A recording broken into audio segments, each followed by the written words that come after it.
আচ্ছা ঠিক আছে।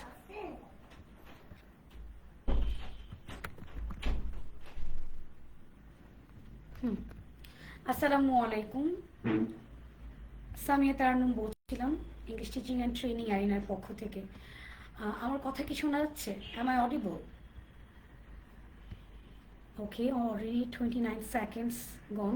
সো আমরা একটু সবাইকে রিকোয়েস্ট করবো খুব দ্রুত জয়েন করে ফেলতে। আমাদের আজকের লাইভটা অনেক অনেক অনেক বেশি পরিমাণ ইন্টারেস্টিং, বিকজ আজকে আমরা আমাদের এই লাইভটিতে আমাদের শেয়ার করব মাল্টিপল ইন্টেলিজেন্স সম্পর্কে, এমআই সম্পর্কে। এই জিনিসটা আমাদের জন্য অনেক বেশি জরুরি। এটা কাদের জন্য জরুরি আমি তার আগে আমার ছোট্ট করে আমার পরিচয়টা একটু দিয়ে নিচ্ছি। আমি কাজ করছি ইংলিশ টিচিং অ্যান্ড ট্রেনিং অ্যারিনাতে। আমার স্পেশালিটি হচ্ছে Cambridge diploma in teaching and learning এবং Cambridge international certification in teaching and learning. মূলত আমার পুরো জীবন, আমার পুরো ক্যারিয়ার আমি ইনভেস্টমেন্ট করেছি মানুষকে কীভাবে শেখাতে হয় এই বিষয়গুলো শেখার জন্য, মানে টিচিং স্কিলটাকে ডেভেলপমেন্ট করার জন্য কাজ করেছি। স্টিল নাও কাজ করছি, ক্যারিকুলাম ডিজাইন করছি, আমাদের প্ল্যাটফর্মে অনেক ধরনের কাজ করছি, স্পোকেন ইংলিশের ইনস্ট্রাক্টর হিসেবে আছি। তো আজকে আমাদের যে পয়েন্টটা, সেই পয়েন্টটা প্রত্যেকটি গার্ডিয়ানের জন্য অনেক বেশি জরুরি এবং প্রত্যেকজন টিচারের জন্য অনেক বেশি জরুরি। টিচার, গার্ডিয়ানস, মা আমরা যারা আছি, বাবা আমরা যারা আছি, তাদের জন্য আপনাদের যদি একটি ওয়ার্ড, একটি টিপস যদি আপনার কাজে লাগে, তাহলেই এই আমাদের পুরো টিমের এফোর্ট, এটার কোনো একটা মিনিং থাকবে। আদারওয়াইজ আসলে আমাদের সেই মিনিংটা থাকবে না। সো আমরা একটু কষ্ট করে আমাদের লাইভটা শেয়ার করে দেব ডিফারেন্ট গ্রুপে। আমরা একটু লাইভটা শেয়ার করে দেব যদি, এবং আমাদের আজকের এই লাইভটাতে আমরা যেটা পাবো সেটা হচ্ছে আমরা জানতে পারবো মাল্টিপল ইন্টেলিজেন্স, কিংবা আমার বাচ্চা পড়তে পারছে না, আমার বাচ্চা মনোযোগ দিতে পারছে না, আমি মনোযোগ ধরে রাখতে পারছি না, এই জিনিসগুলো আসলে কেন হয়, এগুলোর জন্য আসলে কারা দায়ী, কিংবা এই জিনিসগুলো থেকে আমরা বের হয়ে আসতে পারি কিভাবে, রাইট?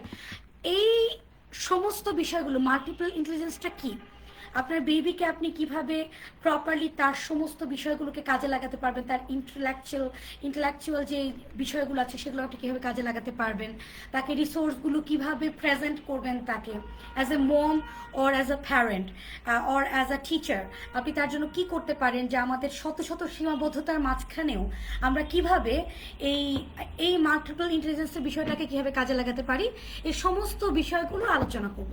আজকের টপিকটা আমার জন্য অনেক আনন্দের, বিকজ এই প্রথম আমরা একটা টপিক নিয়ে লাইভে আসছি যেটা আসলে আমি খুব ভালোবাসি, টিচিং করতে অনেক ভালোবাসি। সো এই টিচিং রিলেটেড জিনিসপত্রগুলো আমাদের গার্ডিয়ানদের সাথে শেয়ার করতে ভালোবাসি। সো এই বিষয়গুলো নিয়ে এখন শুরু করছি, একটু আমরা কষ্ট করে লাইভটা শেয়ার করে দেব। দেখুন, এই মাল্টিপল ইন্টেলিজেন্স, এই যে ফ্রেজটা, এর মাঝখানে আপনার মিনিংটা আসলে লুকানো আছে। হাওয়ার্ড গার্ডনার নামে এক ভদ্রলোক, উনি হচ্ছেন এই থিওরিটা আবিষ্কার করেছেন। যেমন আমার মনে হতে পারে আমার বেবি তো ম্যাথে ভালো না, আমার বেবি তো ইংলিশে ভালো না, আমার বেবি হচ্ছে সংটা ভালো পারছে না, কিংবা আমি ওকে আর্ট অ্যান্ড ক্রাফটে ভর্তি করেছি but I am not getting the result, ভালো হচ্ছে না।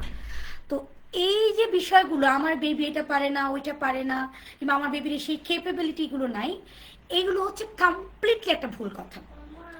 সৃষ্টিকর্তা দেখেন, এই সারা পৃথিবী জুড়ে যদি 600 কোটি মানুষ থাকে কিংবা 800 কোটি যদি মানুষ থাকে, প্রত্যেকটা মানুষের চেহারা কিন্তু ডিফারেন্ট, প্রতিটা মানুষের ফিলোসফি কিন্তু ডিফারেন্ট। ইভেন যে টুইন, আইডেন্টিক্যাল যারা টুইন আছে, তাদেরও কিন্তু কিছুটা হলেও একটু ডিফারেন্স, কিন্তু মানে ফিলোসফির দিক থেকে তারা কিন্তু ডিফারেন্ট হয়। তাদের ল্যাঙ্গুয়েজ অ্যাকুইজিশন কিংবা যে কোনো লার্নিং, কোনো কিছু অ্যাকোয়ার করার ক্ষেত্রে কিন্তু তারা ডিফারেন্ট হয়। প্রত্যেকটা মানুষ ডিফারেন্ট, সেই হিসাবটা করলে কিন্তু প্রত্যেকটা মানুষের লার্নিং স্টাইলটা ডিফারেন্ট, তাদের লার্নিং স্টাইল প্রেফারেন্সটা কিন্তু ডিফারেন্ট, তাদের চেহারার মতো তাদের ইন্টালেকচুয়াল যে লেভেলগুলো আছে সেটা কিন্তু কমপ্লিটলি ডিফারেন্ট, ভাবনা ডিফারেন্ট, ফিলোসফি ডিফারেন্ট, সব কিছু ডিফারেন্ট। তো এখানে আমরা যখন বলি এই বেবিটা অনেক অনেক বেশি ট্যালেন্টেড, এই বেবিটা এত বেশি ট্যালেন্টেড না, no, every kid is intelligent but in different way. But in different way. আপনি আপনার নিজের দিকে তাকিয়ে দেখুন, হয়তো আপনি ম্যাথে অনেক ভালো ছিলেন, কিন্তু হতে পারে আপনার ইংলিশ ভালো ছিল না। আপনি হয়তো অনেক ভালো ড্রাইভিং পারেন, কিন্তু আপনি রান্না ভালো পারেন না। কিংবা আপনি অনেক ভালো বেকিং পারেন, কিন্তু প্রেজেন্টেশন স্কিলটা আপনার ভালো না। আপনার ইনেট কিছু কেপেবিলিটি আছে, ইনেট কেপেবিলিটি, রাইট? যেমন ছোটবেলা থেকে আমার স্বপ্ন ছিল আমি টিচার হব। আমি কখনো এই টিচিংয়ের বাইরে কখনো ভাবতেই পারিনি, রাইট? তো আমার হচ্ছে এই একটা জিনিস যেটার স্কিলটাকে আমি ডেভেলপমেন্ট করেছি, তার কারণে আমি ভালো করেছি, সিম্পল। তো আপনার ইনেট কেপেবিলিটিটাই হচ্ছে আপনার মাল্টিপল ইন্টেলিজেন্স, যে আপনার মাল্টিপল, আপনার সন্তানের, আপনার নিজের কোন বিষয়টাতে সৃষ্টিকর্তা আল্লাহ আপনাকে ইন্টেলিজেন্ট হিসেবে বানিয়েছে সেটা আপনাকে বের করতে হবে। এটা বের করার অনেক ধরনের টেকনিক আছে, আমি অনেকগুলো ক্যাটাগরি আজকে আপনাদেরকে বলবো, এবং তারপর সেখান থেকে আমাদের লাইভটা শেয়ার করে দিন, আমাদের সাথে যুক্ত থাকুন। এবং যদি আপনি কিন্তু আমাদের চেকলিস্ট আছে একটা, সেটার মাঝখানে কিন্তু আপনার বাচ্চার, আপনার সন্তানের লার্নিং স্টাইল প্রেফারেন্সটা আপনি আইডেন্টিফাই করতে পারবেন। আমরা অনেকগুলো টিপস অ্যান্ড ট্রিক্স শেয়ার করব। আমাদের এই এই এই চেকলিস্টটা এবং কিছু কোয়েশ্চেন লিস্ট থাকবে, এই কোয়েশ্চেন লিস্টগুলো করে আপনি কিন্তু আপনার বের করতে পারবেন আপনার সন্তানের লার্নিং স্টাইল প্রেফারেন্সটা কী। তার জন্য আমাদেরকে ইনবক্সে নক দিতে হবে কিংবা আমাদের লাইভে কমেন্ট করতে হবে। ওকে, এখন আমরা একটু দেখি বেসিক, আমরা মাল্টিপল ইন্টেলিজেন্সের এই জায়গাগুলো থেকে আমরা প্রথমে 3 ক্যাটাগরির লার্নিং সম্পর্কে, লার্নিং স্টাইল এবং লার্নার সম্পর্কে জানবো। Visual learner. ভিজুয়াল লার্নার কারা? ভিজুয়াল লার্নার হচ্ছে যেমন আমাদের চোখ, চোখ দিয়ে দেখে যারা শিখতে পছন্দ করে তারা হচ্ছে ভিজুয়াল লার্নার। এখন ভিজুয়াল লার্নাররা কিরকম, যেমন তারা পিকচার পছন্দ করে, মানুষের চেহারা মনে রাখতে পারে। আপনারা যারা শুনছেন কিংবা যারা দেখছেন তারা কিন্তু জানেন যে আপনারা অনেকে মানুষের চেহারাটা মনে রাখতে পারেন। আপনাদের যাদের কালার সেন্স অনেক ভালো, কোন জিনিসটা কোন কালারটার সাথে কোন কালারটা যাবে এটা আপনারা খুব সহজে বুঝতে পারেন। আপনারা মানুষের, আমি যে কথা বলছি আপনারা অনেকে আমার লিপ রিড করছেন, you are trying to read my lip, আমার ফেসিয়াল এক্সপ্রেশন বোঝার চেষ্টা করছেন, দে আর ভিজুয়াল লার্নার। এই ভিজুয়াল লার্নারদেরকে কিন্তু আপনাকে কি প্রোভাইড করতে হবে? প্রচুর পরিমাণ পিকচার প্রোভাইড করতে হবে, ভিডিওস প্রোভাইড করতে হবে। যেমন আমাদের একটা গ্রুপে, আমার বাচ্চার ক্লাস 3-তে পড়ে, সেখানে আমাদের গার্ডিয়ানদের একটা গ্রুপ আছে, সেখানে একজন এরকম কোয়েশ্চেন করেছিলেন যে জিওগ্রাফি সাবজেক্টটা এখানে আসলে একটু ভিডিও দেখানো দরকার। অবশ্যই ইউ আর অ্যাবসলিউটলি রাইট। যদি আপনি আপনার ভিজুয়াল, আপনি তো জানেন না আপনার লার্নার কি, আমরা এটা চেক করতে পারি, চেকলিস্টটা আমাদের এখানে পেয়ে যাবেন। আপনাকে আইডেন্টিফাই করতে হবে আপনার বেবি ভিজুয়াল লার্নার কিনা। ভিজুয়াল লার্নার হলে সে ফেসিয়াল এক্সপ্রেশন পড়ার চেষ্টা করবে, কালারের প্রতি তার অনেক ভালো ফ্যাসিনেশন থাকবে। যাদের লার্নিং স্টাইলটা ভিজুয়াল ওরিয়েন্টেড, মানে এটা তাদের বেশি ডমিনেটিং, ভিজুয়াল ডমিনেটিং, তারা কিন্তু গ্রাফিক্স ডিজাইনার ভালো হবে, তারা কিন্তু ভিডিও এডিটর হিসেবে ভালো করবে, এবং তারা কিন্তু ফ্যাশন ডিজাইনার হিসেবে কিন্তু তারা ভালো করবে, রাইট? তার মানে কিন্তু আমরা কিন্তু বুঝতে পারবো, আমরা যদি আইডেন্টিফাই করতে পারি ভিজুয়াল লার্নার আপনার ফেস পড়বে, তাকে পিকচার দিতে হবে, তাকে চার্ট দিয়ে শেখাতে হবে, তাকে আর কি দিতে হবে, তাকে আপনি ফ্ল্যাশ কার্ডস দিয়ে শেখাবেন। টিচার যারা আছি, টিচার্সদের গ্রুপে আমরা একটু শেয়ার করে দেবো। টিচার আমরা যারা আছি তারা কিন্তু ক্লাসে ফ্ল্যাশ কার্ড ইউজ করা, অডিও ভিজুয়াল রিসোর্সেসগুলো ইউজ করা অনেক বেশি জরুরি, রাইট? বুঝতে পেরেছি? ওকে, না বুঝতে পারলে আমরা এখানে কমেন্ট করব, আপনাদের কোশ্চেনগুলো আমাদেরকে করবেন। Auditory learner, second type of লার্নারের কথা বলছি, অডিটরি লার্নার। যেমন আমি একজন অডিটরি ডমিনেটিং লার্নার, কিন্তু আমার ধরেন ফ্যান চলছে, ফ্যানে আমি কিন্তু ডিস্ট্র্যাক্টেড হয়ে যাই, সাউন্ডে আমি ডিস্ট্র্যাক্টেড হই।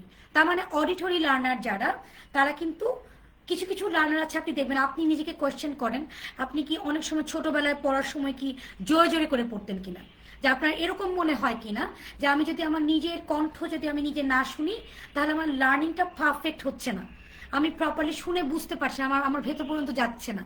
তো যারা অডিটরি লার্নার তাদের জন্য এটা কাজ করবে কিন্তু, মানে আমি যেমন, আমাকে আপনি 3 বছর পর কল দেন, আপনাদের একদম ওপেন চ্যালেঞ্জ দিচ্ছে, আমার যারা স্টুডেন্ট আছেন, যারা আমার পার্টিসিপেন্টস আছেন, ট্রেনিস যারা আছেন, যারা আমার কথা শুনছেন কিংবা আমাকে কল দিয়ে দেখেন, আপনার সাথে যদি আমার ইন্টারাকশন হয়, আমি যদি আপনার সাথে কথা বলে থাকি, আপনার প্রথম কণ্ঠ শুনে আমি আপনাকে আইডেন্টিফাই করে ফেলতে পারবো। তার মানে অডিটরি লার্নাররা লার্নারদের লিসনিং পার্টটা অনেক বেশি পরিমাণ অ্যাক্টিভ থাকে। আপনারা যারা বলেন যে রান্নাঘরে রান্না করছি তুই জোরে জোরে পড়, তোর কণ্ঠ যাতে আমি শুনতে পাই, কাদের ক্ষেত্রে কাজ করবে? যে আপনার বেবি যদি অডিটরি লার্নার হয় তাহলে সেই ক্ষেত্রে তাদের ক্ষেত্রে কাজ করবে। আপনি অবজার্ভ করে দেখেন আপনার বেবি ডিস্ট্রাক্টেড হয়ে যাচ্ছে কিনা, সাউন্ড করছেন, গেস্ট আসছে একটু সাউন্ড হচ্ছে, সে বিরক্ত হচ্ছে কিনা। রাইট, যদি বিরক্ত হয় তাহলে কিন্তু মানে সাউন্ড ওরিয়েন্টেড লার্নিংটা তার জন্য বেশি দরকার। তাকে আমি কি প্রোভাইড করব? অবশ্যই ভিডিও প্রোভাইড করতে হবে। ওই যে একটু আগে একটা এক্সাম্পল দিলাম, জিওগ্রাফি সম্পর্কে পড়ানোর সময় আপনি হয়তো আর্ট সম্পর্কে পড়াচ্ছেন, তাকে আর্ট রিলেটেড কিছু ভিডিওস দেখান, ডক্টর বাইনাস শোজের কিছু ভিডিওস দেখান, কিংবা চাইল্ডস জিওগ্রাফির যে ভিডিওসগুলো আছে সেগুলো দেখান। হিস্ট্রি পড়াচ্ছেন, ওই স্পেসিফিক টপিকের একটু ডকুমেন্টারি দেখা দেন, এটা কাজ করবে। Right, it would definitely it would work. মানে লেসনিং, আমাকে লেসনিং করতে হবে, আমাকে ভিডিও রিসোর্স শুনতে হবে। এবং তারা কিভাবে শেখে? তারা লিরিকের মাধ্যমে, তাদের কিন্তু লিরিকের মাধ্যমে তাকে প্রনাউন্সিয়েশন ডেভেলপমেন্ট করান, তার খুব দ্রুত তার কাজ করবে। তাকে সং এর মাধ্যমে করান, রিদমের মাধ্যমে করান, 2 1 2, 2 2 4, 3 2 6, there is a lyric, there is a rhythm. রিদমের মাধ্যমে তারা বেশি শেখে, অডিটরি লার্নাররা রিদমের মাধ্যমে বেশি শেখে। এইবার আসি যেটা আপনাদের অনেকের ক্ষেত্রে প্রবলেম হয়, কিনাস্থেটিক লার্নার। কিনাস্থেটিক লার্নার আসলে কারা? দেখবেন আমরা যারা টিচার তার একটা প্রবলেম সবসময় ফেস করি, সেটা হচ্ছে আমরা প্রায়ই দেখি যে আমরা কিছু উই গেট সাম স্টুডেন্টস 1 সেকেন্ডের জন্য তাদেরকে আপনি বসাতে পারবেন না। আমি অন্যের কথা কি বলি, আমার নিজের ছেলেই তো তাই। মানে ইটস ভেরি ডিফিকাল্ট যে তাকে আমি একটা জায়গায় বসাবো, স্থির হয়ে বসাবো, প্রচন্ড অস্থির, একদম বসতেই চায় না। বসে আছে, বসার মাঝখানে হাত এরকম করে নাড়াচ্ছে, মাথা এরকম করতেছে, হাত পা নাড়াচ্ছে, মুভমেন্টের মাধ্যমে শেখে। কিনাস্থেটিকরা মুভমেন্টের মাধ্যমে শেখে। কিনাস্থেটিক লার্নার হওয়া তো অবশ্যই একটা ভালো দিক। তো এই যে আমাদের দেশে বলো চঞ্চল, ও হাইপার অ্যাক্টিভ, আর উন্নত বিশ্বগুলোতে এখানে বলে, তাকে বলে যে ওর যে এই যে এনার্জিটা, এই এনার্জিকে আমি কিভাবে পজিটিভলি চ্যানেলাইজ করতে পারি। আমার তার এনার্জিকে চ্যানেলাইজ করতে হবে, পজিটিভলি চ্যানেলাইজ করতে হবে। যেমন এখন দেখবেন এডিএইচডির একটা অনেক বড় একটা মানে প্রবলেম আমাদের দেশে। এডিএইচডি, আমাদের সময় কি এডিএইচডি ছিল না? অবশ্যই ছিল, বাট আমাদের মাঠ ছিল। আমাদের যে চঞ্চলতা, আমাদের যেই অ্যাক্টিভনেস, হাইপার অ্যাক্টিভনেস, মানে প্রচণ্ড টাইপের হাইপার অ্যাক্টিভনেস বিষয়গুলোকে আমরা তো ভাই মাঠে দৌড়াতাম, মাঠে খেলতাম, সেটাকে চ্যানেলাইজ করে তারপর আমরা বাসায় ঢুকতাম, খাওয়া দাওয়া করতাম, টায়ার্ড হয়ে যেতাম, পড়াশোনা করতাম, ঘুমায় পড়তাম। বাট এখনের বেবিরা তো মাঠ পাচ্ছে না। রাইট, তাদের তো চ্যানেলাইজ করার কোনো জায়গা নেই। তাদের যে এই যে এনার্জিটাকে আপনি কীভাবে চ্যানেলাইজ করবেন, that is very much important. We need to channelise their energy. So এখন আমাকে কি করতে হবে? কিনাস্থেটিক লার্নার যারা অনেক পরিমাণ হাইপার অ্যাক্টিভ, তাদেরকে ফিজিক্যালি ইনভলভ করতে হবে।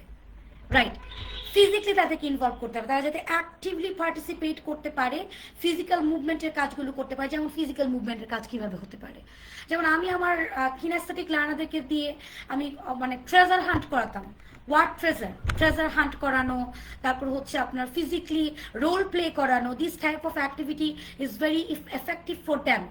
রাইট, তাকে ফিজিক্যালি অ্যাক্টিভ করতে হবে। তুমি এই কাজটা করো, জাম্প করো, এই কাজটা করে তারপর তুমি রিওয়ার্ড সিস্টেম, রিওয়ার্ড দিতে হবে। রাইট, ওকে।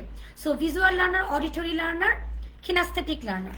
আমাদের অনেক বেবিরা আছে যারা হচ্ছে, এখন আমরা যে পয়েন্টটাতে বলবো সেটা হচ্ছে লজিক্যাল স্মার্ট লার্নার। মাল্টিপল ইন্টেলিজেন্সের আরেকটা পার্ট হচ্ছে লজিক স্মার্ট।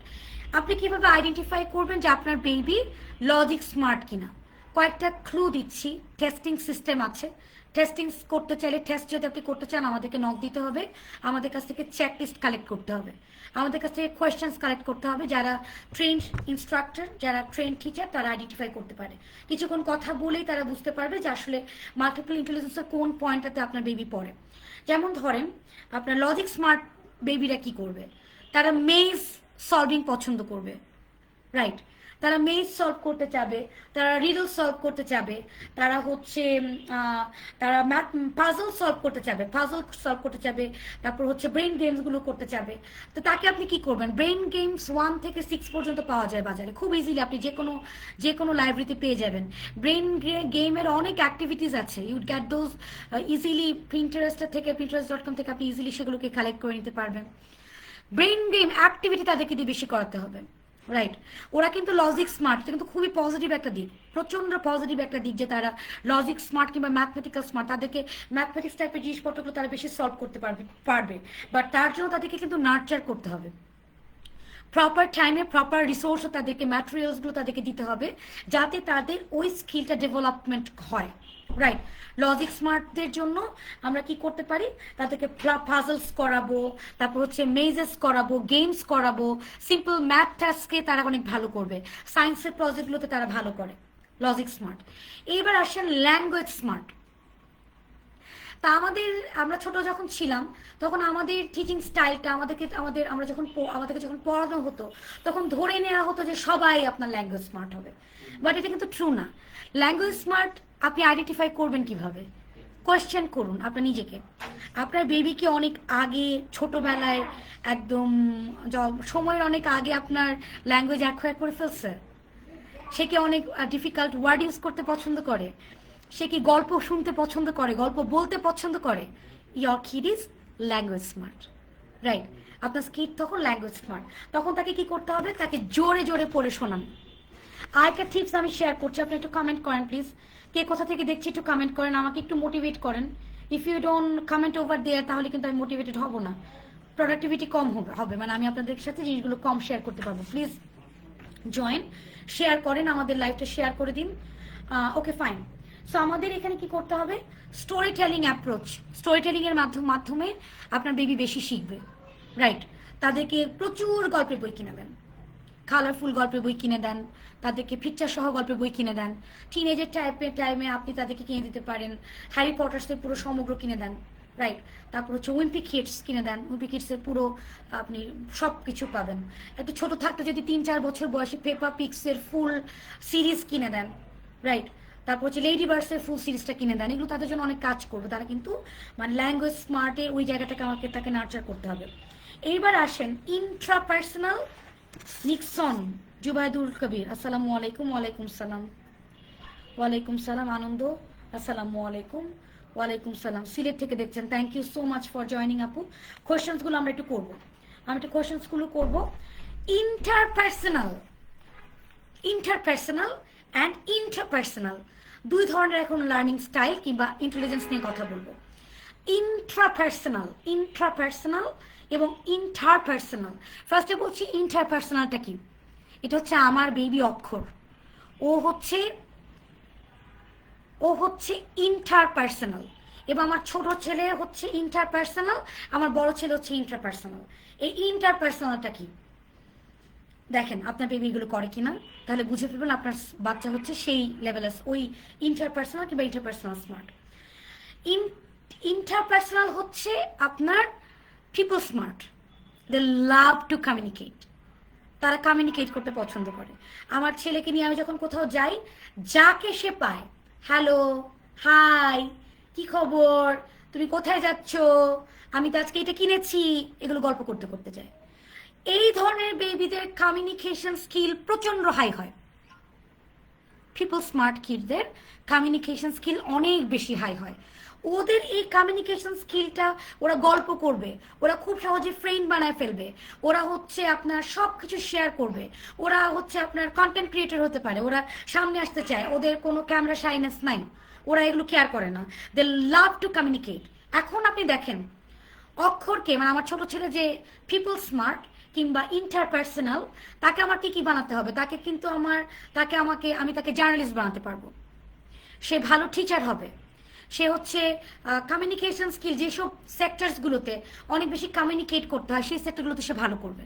রাইট, তার মানে তার জন্য জব চুজ যদি আমি তাকে সাজেশন দিতে চাই, যেই জায়গাগুলোতে সে বেশি পরিমাণ কমিউনিকেট করতে পারবে তাহলে ও মেলে ধরতে পারবে, বিকজ এটা ওর ইনেট, আল্লাহ তাআলা নিজে ওকে কোয়ালিটি দিয়েছে যে ও কমিউনিকেট করতে ভালোবাসে।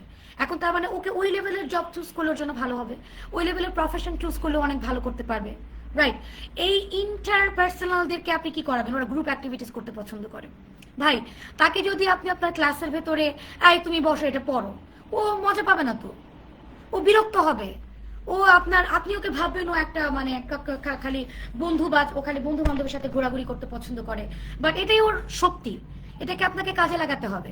সো টিচার আমরা সেটাকে কিভাবে কাজে লাগাতে পারি, ফেয়ার ওয়ার্ক করাবো ওকে দিয়ে আমি, ওকে দিয়ে আমি গ্রুপ অ্যাসাইনমেন্ট করাবো, ওকে দিয়ে আমি গ্রুপ প্রজেক্ট করাবো, ওকে দিয়ে আমি সোশ্যাল টাস্ক করাতে পারবো, ও খুব ভালো সোশ্যাল ওয়ার্কার হতে পারবে বিকজ সে কমিউনিকেট করতে পারে, এটা ওর ইনেট।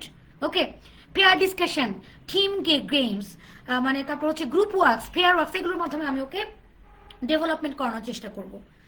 এখন আসি কমপ্লিটলি অপোজিট যে পার্টটা, এই মাত্র বললাম পিপল স্মার্ট এবং অপরটা হচ্ছে সেলফ স্মার্ট কিংবা ইন্ট্রাপার্সোনাল। আমার বড় ছেলে ও হচ্ছে কমপ্লিটলি ইন্ট্রাপার্সোনাল।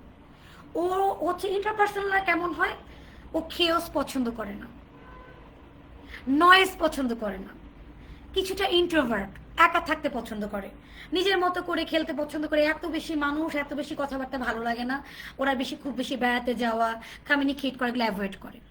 ওরা কিসে ভালো করবে, এই ইন্ট্রাপার্সোনালরা কিংবা সেলফ স্মার্টরা কিভাবে কাজ করবে, তাদেরকে নিয়ে আপনি কিভাবে কাজ করতে পারেন। এদেরকে হচ্ছে আপনার ইন্ডিভিজুয়াল ওয়ার্ক এরা ভালো।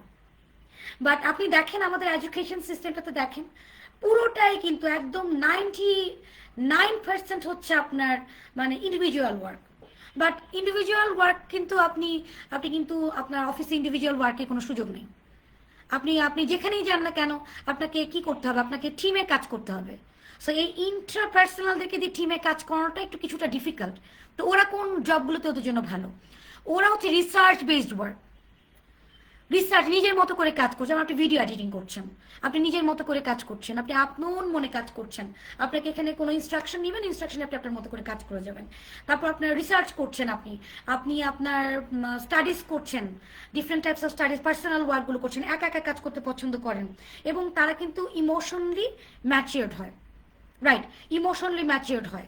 সো তারা কি ভালো করবে, তারা ব্লগিং, রাইটিং, তারা খুব ভালো রাইটার হতে পারে, they can be very good writer, তারা রাইটার হতে পারে। তারপর তারা হচ্ছে রিসার্চ করতে পারে, তাদেরকে আমরা ওই জায়গাগুলোতে তাদেরকে আমরা ডেভেলপমেন্ট করার মানে ওই ধরনের কাজগুলো থেকে বেশি করতে হবে। 1-to-1 কোয়েশ্চেন, তারপর হচ্ছে আপনার সিম্পল গোল সেটিং, ছোট ছোট করে একা যে কাজগুলো করা যায় এগুলো বেশি করে করা, রাইট, এগুলো দিয়ে। কিন্তু তারপরও কিন্তু তাদেরকে একটু মানে গ্রুপ ওয়ার্কের দিকে একটু ইন্সপায়ার্ড করাটা জরুরি, ঠিক আছে, ইনেট না হলে এটা আমাদের জন্য জরুরি। Okay fine. এরপরে দেখবেন আমি একটু গিফটেড লার্নার সম্পর্কে কথা বলতে চাই। আজকে এটাকে নিয়ে আমাদের অফিসে আমরা অনেক কথা বলেছি। ওকে, আমাদের একটু কমেন্টস নেই, দেন আমরা আবার চলে যাচ্ছি। জিনাত রুবা আপু is watching, thanks a lot আপু for watching. Okay, Mithila Dey Sylhet থেকে দেখছি, Himel, thank you. Okay, multiple intelligence, আমাদের চেকলিস্টটা পাওয়ার জন্য আমাদেরকে নক দিতে হবে। এখন দেখেন গিফটেড কিডসদেরকে নিয়ে একটু কথা বলি। আমরা গিফটেড কিডসদেরকে নিয়ে দুই রকমের ভুল ধারণা আছে, একটু বুঝি আমরা। অনেক একদম এক্সট্রাঅর্ডিনারি একটা কিডস আপনি পেয়েছেন, টিচাররা অনেক খুশি হয়েছে, ওয়াও এক্সট্রাঅর্ডিনারি কিড। কিংবা আপনার বেবি যদি একদম গিফটেড, মানে ও যে কোনো কিছু খুব দ্রুত অ্যাবজর্ব করতে পারে, অ্যাডপ্ট করতে পারে, ও খুব দ্রুত সবকিছু নিজের মাঝখানে নিতে পারে, ওর লার্নিং খুব প্রচন্ড টাইপের কুইক লার্নার, খুব ভালো কথা, খুব ভালো কথা। বাট একটা কথা মাথায় রাখবেন, এই গিফটেড কিডসদেরকে নিয়ে কিন্তু গার্ডিয়ানদের অনেক ভেজাল আছে।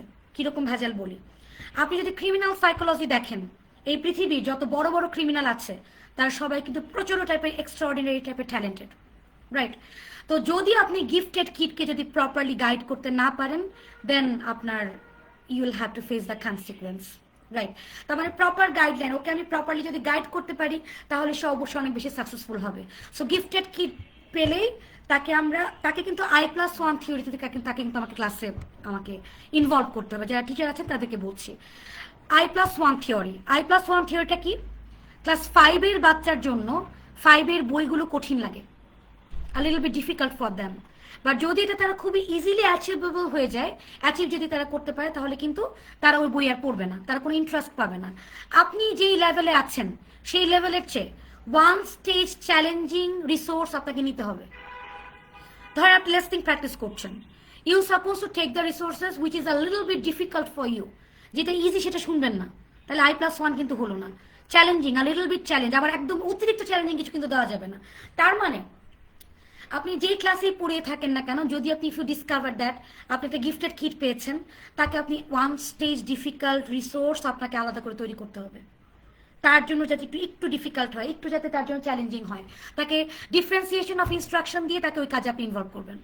আর বাসায় যদি আমার বেবি যদি গিফটেড কিড হয়, তাহলে আমাকে সারা জীবন তাকে প্রপারলি গাইড করতে হবে, এবং ওদেরকে কিন্তু যারা অতিরিক্ত ট্যালেন্টেড তাদেরকে কিন্তু কন্ট্রোল করা লিটল বিট ডিফিকাল্ট, রাইট, তাদেরকে প্রপার ট্র্যাকে রাখা little bit difficult. So gifted kids আমি আমার জীবনে কয়েকজনকে পেয়েছিলাম। ওকে, এইবার আসি gifted kid done, right? আমাদের language smart done, we have already talked about language smart. Bodily kinaesthetic learner যারা অতিরিক্ত চঞ্চল তাদেরকে আমরা কীভাবে হ্যান্ডেল করব। এইবার আসি মিউজিক স্মার্ট। দেখেন খুব মজা, কিন্তু আপনারা অনেক মজা পাবেন আপনি যদি এত ইন্টারেস্টিং টপিকগুলো যারা টিচার আছেন তখন মনে হবে আল্লাহ আমি কিভাবে আমি ট্রেনিং করি না, তাদেরকে কীভাবে টিম ওয়ার্ক করতে ইন্সপায়ার করা যায়। আমাদের আনন্দ ভূয়া একটা কোয়েশ্চেন করেছেন যারা ইন্ট্রোভার্ট তাদেরকে কিভাবে টিম ওয়ার্ক করতে ইন্সপায়ার করা যায়, এই বিষয়টা যদি কিছু টিপস শেয়ার করলে ভালো হতো। Okay fine. দেখেন ইন্ট্রোভার্ট যিনি এবং এক্সট্রোভার্ট যিনি, এটা হচ্ছে ইনেইট একটা নেচার, কিন্তু আরেকটা নেচার আছে অ্যাম্বিভার্ট। Introvert, ambivert, extrovert. যারা ইন্ট্রোভার্ট এবং এক্সট্রোভার্টের মাঝামাঝি পর্যায়ে আছেন তারা হচ্ছেন অ্যাম্বিভার্ট।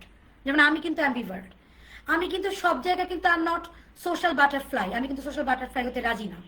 বিকজ আমার কেউ পার্সোনাল বাউন্ডারি ক্রস করলে আমার মেজাজ খারাপ হয়, তখন আমি এমন কোনো কমেন্ট করি যেটা তাদের পছন্দ হয় না, তাহলে আমার রিলেশনশিপ ব্রেকডাউন হয়ে যায়। সো আমি ইউনিভার্সিটি লাইফে I was A social butterfly, but তারপর আমি নিজেকে সংযত করে ফেলছি না, আমাকে আমার পার্সোনাল বাউন্ডারি কেউ ব্রেক করতে পারবে না। আমি শুধু ততটুকুই আমার লাইফে এন্ট্রি দিব যতটুকু আমি দিতে চাই।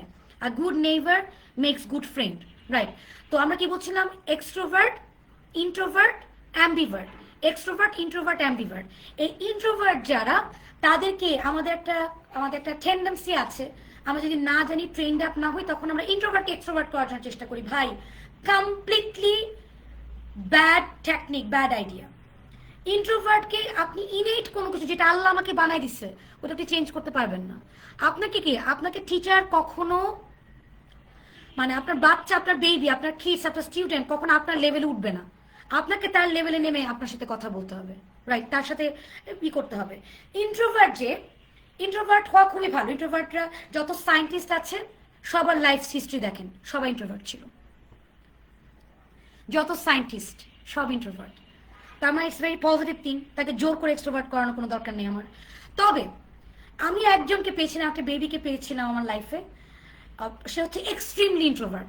এটাকে আমি the word I have use the extremely, মানে ওর কমিউনিকেশন স্কিলের অবস্থা এত ভয়ঙ্কর লেভেলের খারাপ, এত ভয়ঙ্কর লেভেলে ডিজাস্টারাস ছিল যে ও একটা কথা বলতে পর্যন্ত ভয় পায়। তো ওর কিন্তু কাউন্সিলিং দরকার আছে, ওর কাউন্সিলিং দরকার, ওকে এক্সপার্টের কাছে যাওয়া দরকার, যে গিয়ে তারপর কথা বলা দরকার যে কি করলে আমি, কারণ আমার রেগুলার লাইফ তো আমার হ্যাম্পার্ড হচ্ছে। ইন্ট্রোভার্টকে এক্সট্রোভার্ট করানো যাবে না। ইন্ট্রোভার্টকে আমরা যখন টিম ওয়ার্ক করাবো বেবিদেরকে দিয়ে, ধর আমি 5 জনকে দিয়ে একটা টিম ওয়ার্ক করাবো, দেন ইন্ট্রোভার্টকে আমাকে বলতে হবে যে বাবা ওকে তোমার কাজটা আমি আমাকে ডিভিডেশন করে দিতে পারি, যে তুমি তোমার এই কাজটা করবো, তোমার 5 জনের মাঝখানে তোমার টিম ওয়ার্ক করবা, এবং সোশ্যাল যারা ওয়ার্ক তারা প্রেজেন্টেশন করবে। যারা ইন্ট্রোভার্ট তারা একটু স্টাডি টাইপের জিনিসপত্র বেশি করলো, বাট তাকে ওই বেসিক ইন্টারাকশনটা করতে হবে, বেসিক ইন্টারাকশন, যারা একটা গ্রুপ ওয়ার্ক করতে পারছে কিনা। কারণ আপনি রিসার্চ করবেন গ্রুপ ওয়ার্ক, এখন কিন্তু দেখবেন যে যেমন আমরা আইনস্টাইনকে পেয়েছি, এককভাবে উনি ছিলেন বিজ্ঞানী, রাইট? এখন বিজ্ঞানীরাও কিন্তু, সায়েন্টিস্টরাও কিন্তু গ্রুপ ওয়ার্ক করে, টিম ওয়ার্ক করে। আপনি একজন অনেক ভালো ডক্টর, বাট আপনার টিম ছাড়া কিন্তু আপনি কেউ না, ইউ আর নো ওয়ান। আপনাকে কিন্তু টিমের ভেতরে থেকে, আপনার সেখানে নার্স আছে, সেখানে আপনার অ্যানেস্থেশিয়ার লোকজন আছে, সেখানে আপনার মানে হসপিটালের লোকজন আছে, সবাই কিন্তু একটা টিম। পুরো টিম ভালোভাবে কাজ করবে, আপনি ডক্টর হিসেবে সাকসেসফুল হবেন। টিমের একজন মেম্বার যদি প্রপারলি কাজটা না করে তাহলে কিন্তু আপনি সাকসেসফুল হতে পারবেন না। তার মানে ইন্ট্রোভার্ট হলেও তাকে কিন্তু টিম ওয়ার্কে ইন্সপায়ার করতে হবে। বাট ও যদি খুব বেশি কমিউনিকেট করতে না চায়, ফাইন, ওকে ওই ধরনের কাজগুলো দেন, স্টাডি টাইপের কাজ, রিসোর্সগুলো ঠিক করার কাজ, একটু কম্পোজিং করলো, একটু মানে ওয়ার্কশিটসগুলো মেক করলো, এরকম কাজ করবে, রাইট? এটা টিচারকে ডিসাইড করতে হবে। ইন্ট্রোভার্টকেও টিম ওয়ার্ক করতে হবে, টিম ওয়ার্ক ছাড়া কোনো কাজ নাই। Family is a team, society is a team, রাষ্ট্র হচ্ছে একটা টিম। আপনি যেই প্রফেশনে যান, যাই করেন, without team work you are no one. Okay, আর একটা কোয়েশ্চেন নেই, একই শিশুর কি একাধিক ইন্টেলিজেন্স শক্তি? Definitely, it's a very nice question. একই শিশুর কি একাধিক ইন্টেলিজেন্স শক্তিশালী হতে পারে? হলে বাবা মা কিভাবে সেটা কাজে লাগাবে? Very nice question. এই কথাটাতে আমি এখন আসছিলাম। আমাদের কিন্তু যে বললাম ভিজুয়াল, অডিটরি, কিনাস্থেটিক, তারপর কি বললাম ল্যাঙ্গুয়েজ স্মার্ট, তারপরে বললাম ম্যাথমেটিক্যাল স্মার্ট। একই শিশুর 3-4 রকমের কিন্তু স্মার্টনেস থাকতে পারে, সেগুলোকে কম্বাইন করতে হবে। যদি সেই রুলসে যদি আমরা যাই, আপনি যদি চান আমার একটা বেবি এটাকে আমি একদম মানে এটাকে আমি হচ্ছে বিশ্বের শ্রেষ্ঠ একজন মানে মানুষ বানাবো, তো সেক্ষেত্রে কিন্তু তার একার জন্য একটা স্কুল করে দেওয়া উচিত আপনার, মানে তাকে যদি আপনি প্রপারলি, মানে প্রত্যেকটা মানুষ হচ্ছে আমাদের মাঝখানে আল্লাহ সবকিছু দিয়ে দিচ্ছে, you need to find it out those. এখন আমার যেরকম বড় ছেলের কথা বলছিলাম, যে হচ্ছে সেলফ স্মার্ট, কিছুটা ইন্ট্রোভার্ট, সেলফ স্মার্ট, একা একা থাকতে পছন্দ করে, একা কাজ করতে পছন্দ করে, বাইরে যেতে পছন্দ করে না, টিম ওয়ার্ক পছন্দ করে না, ও লজিক স্মার্ট। ও ছোটবেলায় মেস করতো। করোনা টাইমে যখন আমরা বাসায় একা ছিলাম, বাসায় যখন আমরা আটকা পড়েছিলাম, তখন কিন্তু ওকে প্রচুর পরিমাণ আমরা মেজ দিতাম, মেজ আমরা প্রিন্ট করে করে দিতাম, ও মেজ সলভ করতো, পাগলের মতো মেজ সলভ করতো। আমার হাজব্যান্ড মনে আছে যে ওর বাবা প্রায় 200-র মতো মেজেস ওকে প্রিন্ট করে দিচ্ছিল, এগুলো সব সে সলভ করছে 7 দিনের মাঝখানে, 7 ডেজের মাঝখানে। ও মেজ সলভ করতে পছন্দ করে, রিডল স্মার্ট সলভ করতে পছন্দ করে। বাট ছোটবেলায় একদিন আমি একটা স্টোরি শেয়ার করতে চাই। তো আমি তখন যে অর্গানাইজেশনে ছিলাম, সেখানের ম্যাম, ডিরেক্টর ম্যাম অনেক ভালোবাসতেন আমাকে। আমার বেবিকে নিয়ে আমি যখন ওনার রুমে ঢুকলাম, তখন উনি মানে ওনার রুমে অনেক ধরনের ইনস্ট্রুমেন্টস ছিল, অনেক কিছু একদম মানে বাইরের কান্ট্রির মতো, মানে উন্নত বিষয়গুলোতে যেরকম অনেক ধরনের রিসোর্স থাকে, গাড়ি আছে একটা জায়গায় অনেকগুলো, এক জায়গায় অনেকগুলো মিউজিক্যাল ইনস্ট্রুমেন্টস আছে, অনেক জায়গায় অনেকগুলো ধরেন মানে ফ্রেডো আছে, স্লাইমস আছে, সবগুলো আছে। তো আমার বেবি যেটা করলো, তখন ওর বয়স হচ্ছে 3 বছর, 3 ইয়ার্স ওল্ড। ও গেল, যাওয়ার পরে সবার আগে গিয়ে সে মিউজিক্যাল ইনস্ট্রুমেন্টটা নিয়ে টুং টাং টুং টাং টুং টাং, সঙ্গে সঙ্গে করে আমার ম্যাম আমাকে বললেন যে সামিয়া, তোমার ছেলে কিন্তু মিউজিক স্মার্ট, রাইট? মানে ইস্যুটা হচ্ছে ওর রিদমিক পার্টটা মারাত্মক শক্তিশালী। দেখেন ও কিন্তু লজিক স্মার্ট, কিন্তু ও কিন্তু গুনগুন করে গান গাইতে পছন্দ করে, রাইট? রিদম 2 1 2, 2 2 4, 3 2 6। আবার দেখেন সাউন্ড ডেভেলপমেন্ট করতে চান আপনি, ice cream is my favourite thing to it, favourite favourite favourite, মানে ও সং এর মাধ্যমে ভালো শিখবে, ও রিদমের মাধ্যমে ভালো শিখবে, মিউজিক্যাল ইনস্ট্রুমেন্টস এর মাধ্যমে ভালো শিখবে। এখন যে মিউজিক যে টয়েস গুলো আছে, আপনি যদি আইডেন্টিফাই করেন আপনার বেবি হচ্ছে এই সংগুলোতে সে নড়ে চড়ে বসে, তার মানে ওটা দিলে আপনি তাড়াতাড়ি শেখাতে পারবেন। তার মানে এই না যে মিউজিক স্মার্ট বলে যে সে লজিক স্মার্ট হতে পারবে না, তা কিন্তু না। হতে পারে সে music smart and logic smart, right? হতে পারে সে introvert, music smart and logic smart. আশা করি উত্তরটা পেয়েছেন, রাইট? ওকে। বাবা মা কি করতে পারে? বাবা মাকে যেটা বললাম, আমি অনেকগুলো টিপস শেয়ার করবো কিছুক্ষণের মাঝে, আমাদের যদি লাইভের টাইম নেই, 30 মিনিটস গন, রাইট? তাহলে আমাদের শেষ করে দিতে হচ্ছে, তাহলে এটা আমরা আরেকদিন করবো, 30 মিনিটসের উপরে লাইভ করা যাবে না, এটা আমার ইনস্ট্রাকশন আছে। সো আমরা একটু ছোট্ট করে চেকলিস্টটা করে নিচ্ছি আমাদের আসলে কি কি ধরনের স্মার্ট কিডস আছে। ল্যাঙ্গুয়েস্টিক স্মার্ট, লজিক স্মার্ট কিংবা mathematical smart, interpersonal, visual learner, kinaesthetic learner, auditory learner, music smart, then হচ্ছে gifted kid, extremely shy kid. এই কয়টা পয়েন্টস, এটা এত ভ্যাস্ট একটা বিষয়, একবারে সম্ভব না। আপনাদের এখানে আপনাদের জন্য কিছু কোয়েশ্চেন্স আছে, যেটার মাঝখানে আপনি আইডেন্টিফাই করতে পারবেন আপনার বেবি কোন স্মার্ট কিড। এই কোয়েশ্চেন্সগুলোর সফট কপি পাওয়ার জন্য আমাদেরকে নক দিতে হবে, just write there checklist or question paper, আমাদের পেজে নক করেন, definitely you would be given all this things. এবং আমাদের নেক্সট লাইভ হবে লার্নিং স্টাইল প্রেফারেন্সের উপরে। Thanks a lot for joining. আসসালামু আলাইকুম।